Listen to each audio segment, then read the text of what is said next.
Daniel 6 presents a captivating narrative set in ancient Babylon during the reign of Darius the Mede. This chapter offers insights into the political and religious landscape of the time, showcasing the unwavering faith of Daniel amidst a backdrop of political intrigue and persecution. Historically, Daniel 6 takes place against the backdrop of the transition of power from the Babylonian Empire to the Medo-Persian Empire. Following the conquest of Babylon by Cyrus the Great of Persia, Darius the Mede was appointed as the ruler of the conquered territory. Daniel, a foreigner of Jewish descent, served as one of the administrators in the kingdom, attesting to his exceptional abilities and influence within the government. However, Daniel's prominence and unwavering commitment to his faith become the catalyst for jealousy and conspiracy among his peers, leading to a series of events that test both his resolve and the sovereignty of his God. Verse 1. It pleased Darius to set over the kingdom 120 local governors, who should be throughout the whole kingdom. Darius, seeking to establish effective governance over his newly acquired territory, appoints 120 satraps to oversee various regions within the kingdom.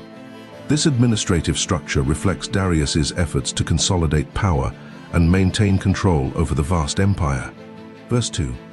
And over them 3 presidents, of whom Daniel was one, that these local governors might give account to them, and that the king should suffer no loss. Among the 3 presidents appointed by Darius, Daniel stands out for his exceptional qualities of leadership and integrity. His role as a president signifies the trust and confidence that Darius placed in him to ensure accountability and prevent any potential losses to the king's treasury. Verse 3. Then this Daniel was distinguished above the presidents and the local governors, because an excellent spirit was in him, and the king thought to set him over the whole realm.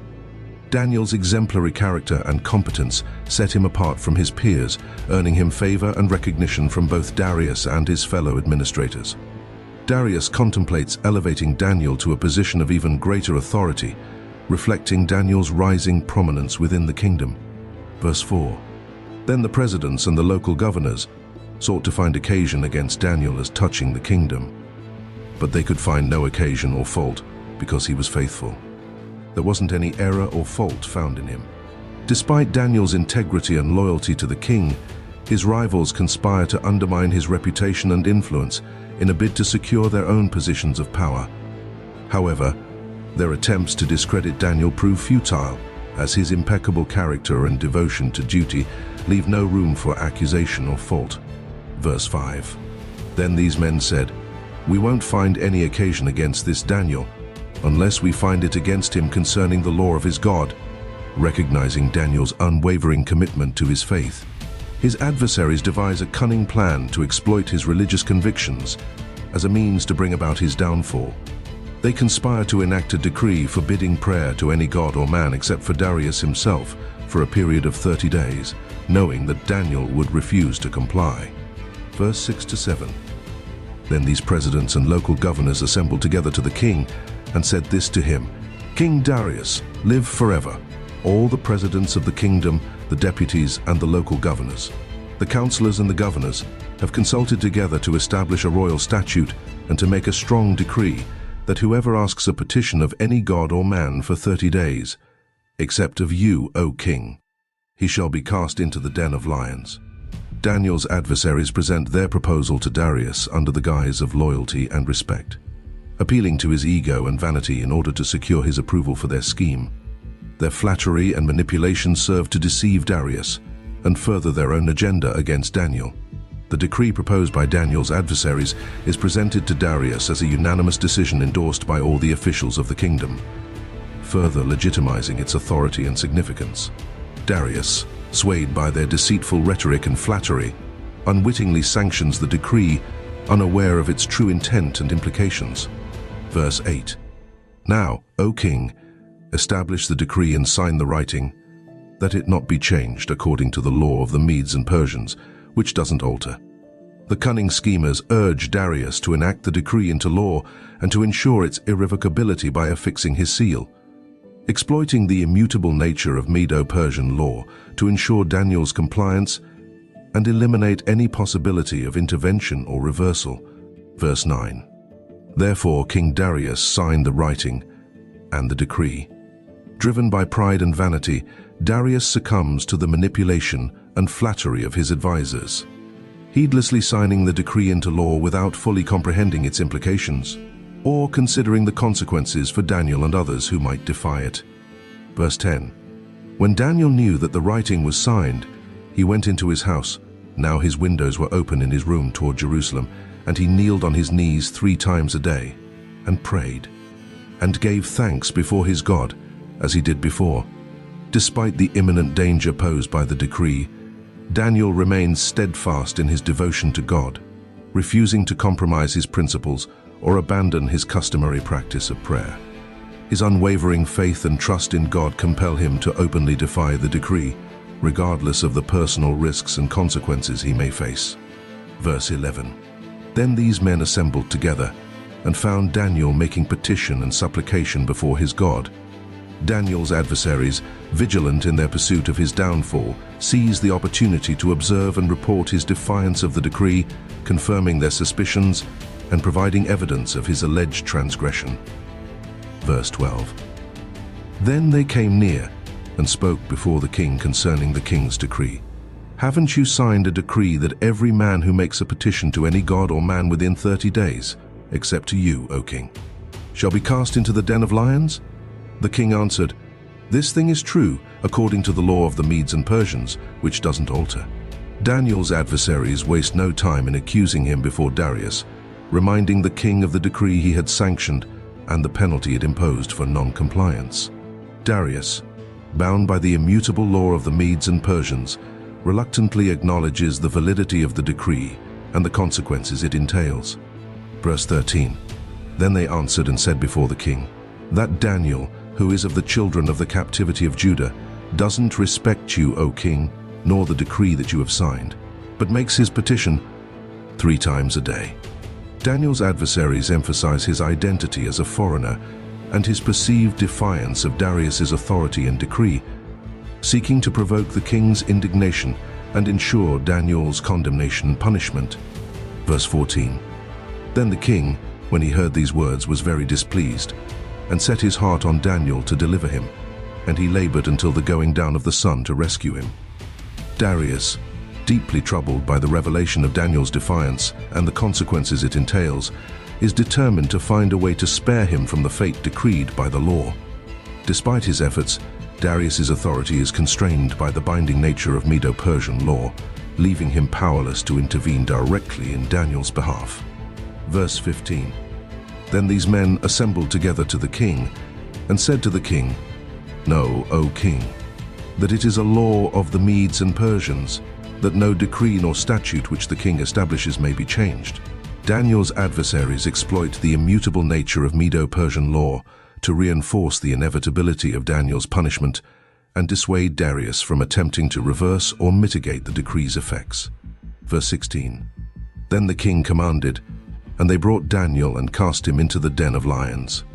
The king spoke and said to Daniel, Your God, whom you serve continually, he will deliver you.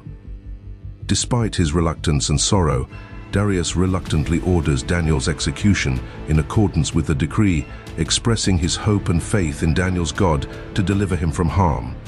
Darius's acknowledgement of Daniel's unwavering devotion and trust in his God reflects a growing recognition of the supremacy of Daniel's God. Verse 17. A stone was brought and laid on the mouth of the den, and the king sealed it with his own signet and with the signet of his lords, that nothing might be changed concerning Daniel. The den of lions is sealed shut with a stone, and the entrance is secured with the combined authority of Darius and his lords, ensuring that Daniel's fate is sealed and that no intervention or rescue is possible. Verse 18. Then the king went to his palace and passed the night fasting. No musical instruments were brought before him, and his sleep fled from him.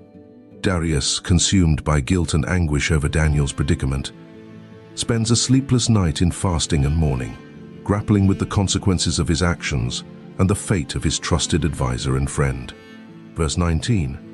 Then the king arose very early in the morning and went in haste to the den of lions. At the first light of dawn, Darius hastens to the den of lions, eager to learn the fate of Daniel and hoping against hope for a miraculous deliverance from harm. Verse 20. When he came near to the den to Daniel, he cried with a troubled voice.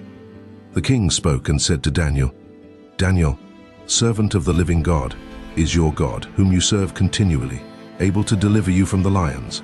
Darius, overcome with emotion and apprehension, calls out to Daniel in a mournful voice, expressing his concern for Daniel's safety and his fervent hope for divine intervention on his behalf.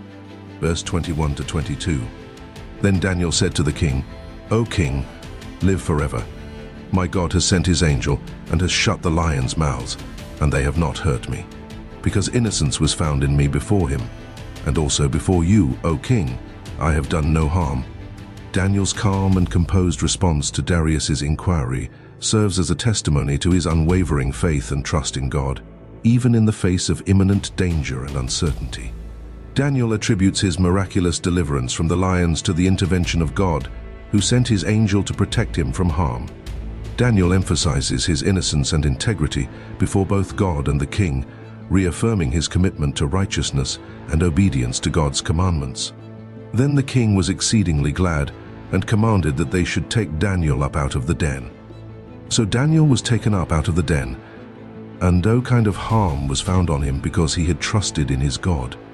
Darius, overjoyed by Daniel's miraculous survival, orders his immediate rescue from the den of lions, marveling at the absence of any injuries or harm.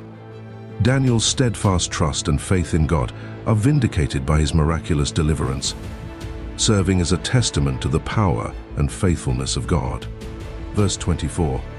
The king commanded, and they brought those men who had accused Daniel, and they cast them into the den of lions, them, their children, and their wives. And the lions mauled them, and broke all their bones in pieces before they came to the bottom of the den. The fate that Daniel's adversaries had planned for him befalls them instead, as they are thrown into the den of lions along with their families and swiftly consumed by the ravenous beasts.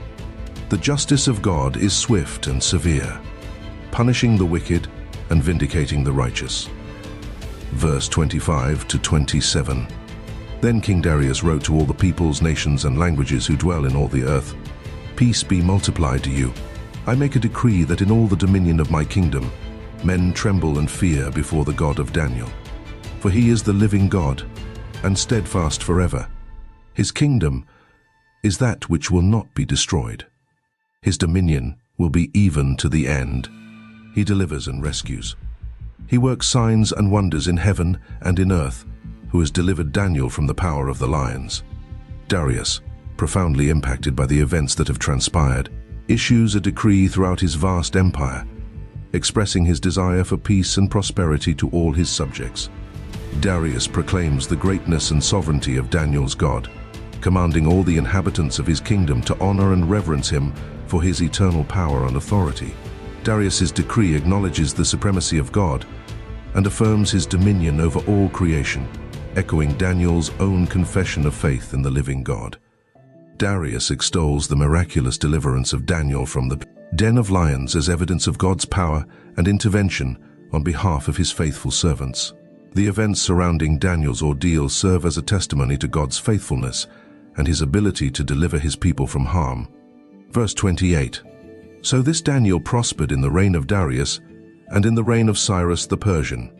Despite the trials and tribulations he endured, Daniel continues to prosper and thrive under the reign of Darius and later under Cyrus the Persian.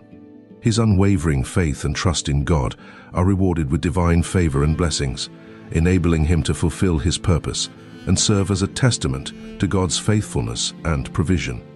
Daniel 6 offers a compelling account of unwavering faith and divine intervention amidst political intrigue and persecution.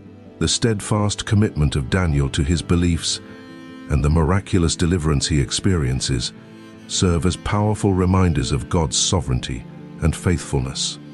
This chapter highlights the enduring impact of faith in God, even in the face of adversity and opposition, and underscores the importance of trust and obedience to his commandments. As we reflect on the events recorded in Daniel 6, may we be inspired to emulate Daniel's example of unwavering faith and trust in God. Knowing that he is able to deliver us from every trial and circumstance, let us take comfort in the assurance that God is faithful and steadfast, and he will never abandon or forsake his people, regardless of the challenges they may face.